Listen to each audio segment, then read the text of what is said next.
সৈকত নগরী দীঘায় ক্রিকেট উৎসবে সামিল হলেন, কি বলবেন?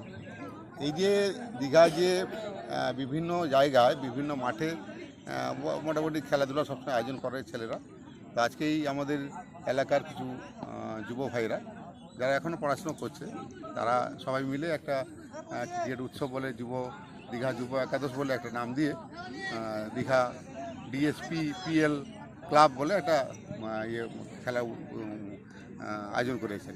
তো তারা আজকে আমন্ত্রণ করেছিল, আমরা উদ্বোধন করলাম।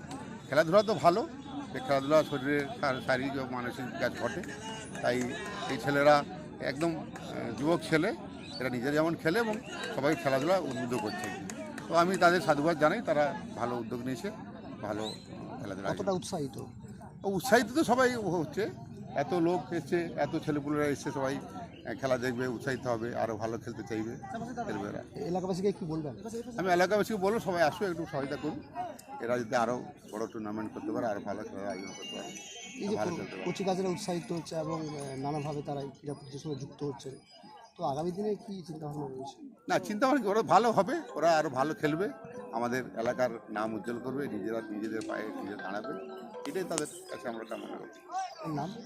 সুশান্ত পাত্র, প্রধান প্রতিনিধি।